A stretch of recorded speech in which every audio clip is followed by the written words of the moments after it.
Everyone, welcome to another Book Review Wednesday, and today I'm going to be looking at a very extensively detailed travel book called A Thousand Places, to See Before You Die by Patricia Schultz. And this one is, I think, relatively well known by people who are familiar with travel books, or in particular books that sort of discuss various different cultures and places to visit. So I thought I would kind of go in this discussion to kind of give you a sense of what the book is ultimately addressing.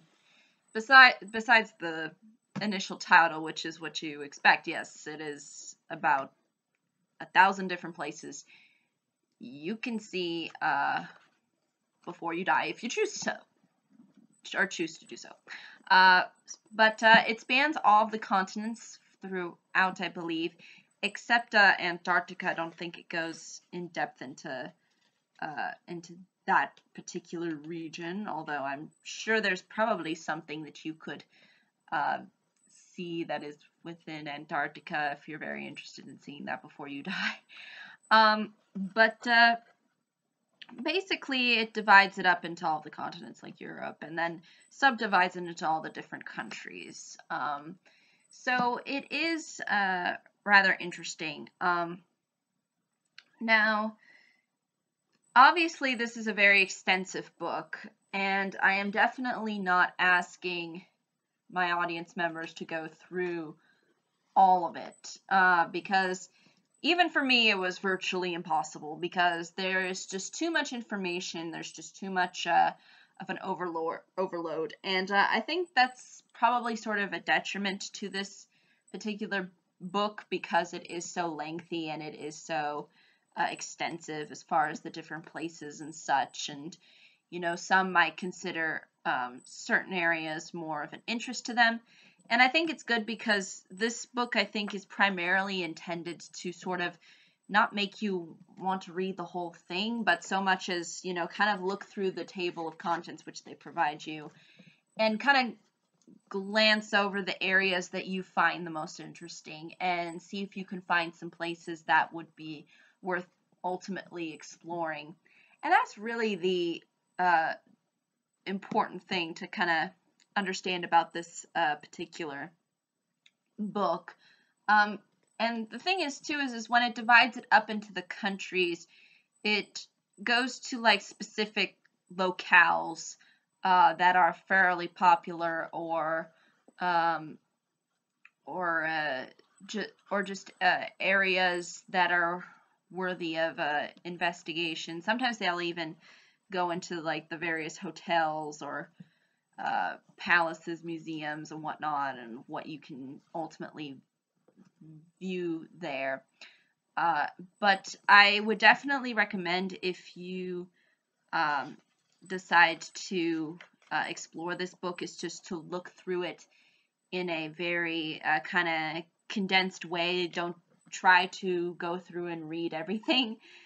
Because 1,000 places is fairly lengthy. I mean, even for one particular person to go and ultimately experience all of these places, I think it would be a rather challenge to do so. So I think if you just look at each spot and kind of see which countries are of most interest to you and what particular places you want to explore, then it'll be a lot easier than trying to read through every single page of the book. So that is really ultimately my advice when it comes to trying to understand this. And it provides some interesting information on various different places and what you can ultimately see. And it tries to kind of give you a little summary of each. And ultimately what it has to really offer. So in a way, it is kind of like an internet search, but at the same time, it's all compiled into one book. So you don't have to go and search for places in one location on the internet. You can just kind of look through this book, and it categorizes everything out for you. which I think is a lot easier for people than having to look up separately everything online. So I think that's something that this book has going for it as far as an advantage in sort of understanding various different places. Unlike a lot of internet searches where you kind of get kind of just standard, maybe not only familiar places, but also you have to kind of really do the digging. But here it just kind of lays out for you the various different things that you can ultimately explore and visit. So it just makes the whole travel planning and whatnot, I think, a whole lot easier for people. So if you're ever interested in exploring like a different area and you want to focus maybe on something specifically, this definitely helps you with that because it basically goes through every single country and lays out for you in various snippets of different locations and gives you a good enough description. And it's really a good decider too because it helps you narrow the search further. Unlike online where you're kind of, everything is just kind of thrown at your face, I like the fact that this book just compiles it all into one spot, so you don't have to worry about trying to really look up anything. But I think, though, that's really ultimately the gist of this book. If you love traveling, if you love experiencing new cultures, places, this is definitely, I think, a good book to pick up.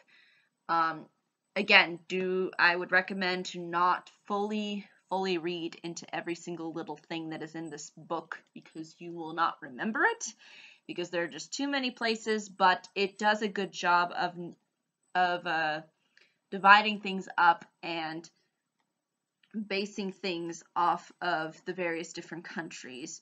So let's say you want to go to France. Well, you just look up where in the contents France is, and then you see all the various different things that it suggests that you can visit in France. So that's really, I think, ultimately what this book boils down to. It's kind of like a encyclopedia for traveling, so to speak, without having to do all of the heavy work, or at least heavy lifting. I believe that's ultimately, though, all I can say about this book. However, if there are any questions, comments, concerns, I'd be more than happy to answer them. Thank you so much for watching. I hope you all have a pleasant day, week, month, and year, and I hope to see you all in the next video. Take care. Bye-bye.